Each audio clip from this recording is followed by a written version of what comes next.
1996 England. അവിടെയാണ് സ്റ്റാൻറ്റൺ would manor. പെരുമാറ്റ വൈകല്യത്തിന്റെ പേരിൽ സമൂഹം എഴുതി തള്ളിയ കൗമാരക്കാരായ ആൺകുട്ടികൾക്ക് വേണ്ടിയുള്ള കറക്ഷണൽ ഹോം എന്നൊക്കെ പറയാവുന്ന ഒരു ബോർഡിംഗ് സ്കൂൾ. സ്റ്റീവ് എന്ന അധ്യാപകനും കുറച്ച് ഫാക്കൽറ്റി മെമ്പേഴ്സും മാത്രമുള്ള ഒരു സ്കൂൾ. ഏത് നിമിഷവും എന്തും സംഭവിക്കാവുന്ന കലുഷിതമായ അന്തരീക്ഷമാണ് ആ സ്കൂളിൽ. പറഞ്ഞു വരുന്നത് ഒക്ടോബർ 3 നെറ്റ്ഫ്ലിക്സിൽ റിലീസ് ചെയ്ത ഒരു സിനിമയെക്കുറിച്ചാണ്, സ്റ്റീവ്. ഓപ്പൺഹൈമർ എന്ന സിനിമയ്ക്ക് മികച്ച നടനുള്ള ഓസ്കർ അവാർഡ് നേടിയ, പീക്കി ബ്ലൈൻഡേഴ്സിലെ തോമസ് ഷെൽബിയായി പകർന്നാടിയ നമ്മുടെ സ്വന്തം കിലിയൻ മർഫിയാണ് സ്റ്റീവ് എന്ന ടൈറ്റിൽ റോളിൽ എത്തുന്നത്.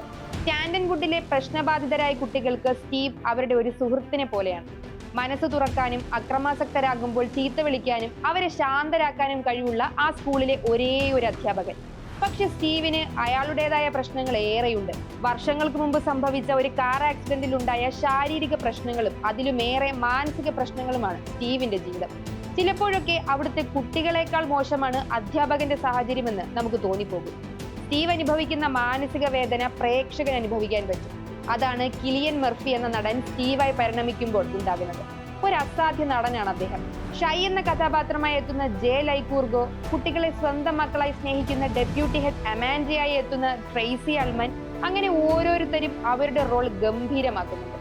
1.5 മണിക്കൂർ നീണ്ട സിനിമയിൽ ഒരൊറ്റ ദിവസത്തെ സ്കൂൾ ടൈമാണ് പ്രമേയം. സിനിമ കഴിഞ്ഞാലും ഒരുപക്ഷെ പ്രേക്ഷകന് സ്റ്റാൻറ്റൺ വുഡിൽ നിന്ന് വിട്ടുപോരാൻ മാനസികമായി കഴിഞ്ഞെന്ന് വരില്ല. അങ്ങനെയാണ് സിനിമ കൊണ്ട് അവസാനിപ്പിക്കുന്നത്. 2023 മാക്സ് പോർട്ടർ എഴുതിയ ഷൈ എന്ന നോവലിനെ ആസ്പദമാക്കിയാണ് സിനിമ ഒരുക്കിയിരിക്കുന്നത്. ഷൈയിൽ നിന്ന് സ്റ്റീവിന്റെ പോയിന്റ് ഓഫ് വ്യൂയിലേക്ക് സിനിമ മാറ്റിയതും മാക്സ് പോർട്ടർ തന്നെ. Peaky Blinders, small things like these എന്നിവയ്ക്ക് ശേഷം സംവിധായകൻ ടിം മീലൻസിനൊപ്പം കിലിയന്റെ 3ാമത്തെ കൊളാബറേഷനാണിത്. കിലിയന്റെ ബിഗ് തിങ്സ് ഫിലിംസ് ആണ് സിനിമയുടെ നിർമ്മാണം. ലിമിറ്റഡ് തിയേറ്റർ റിലീസിന് ശേഷം നെറ്റ്ഫ്ലിക്സിൽ റിലീസ് ചെയ്ത സിനിമ കിലിയന്റെ അഭിനയ ജീവിതത്തിലെ ഒരു അണ്ടർറേറ്റഡ് ജെം ആണെന്ന് പറയാം. ഹാൻഡ് ഹെൽഡ് ക്യാമറ മൂവ്മെന്റ്സും ഫാസ്റ്റ് എഡിറ്റിംഗും കൊണ്ട് കഥയിലുണ്ടാകുന്ന വൈകാരിക പ്രക്ഷുബ്ധത ഈ സിനിമ കാണുന്ന ഓരോ പ്രേക്ഷകനിലും അനുഭവപ്പെടും. ഇമോഷണലി ഹെവിയായ സ്വതന്ത്ര സിനിമകൾ ഇഷ്ടപ്പെടുന്നവർ തീർച്ചയായും കാണേണ്ട ഒരു സിനിമയാണ് സ്റ്റീവ്.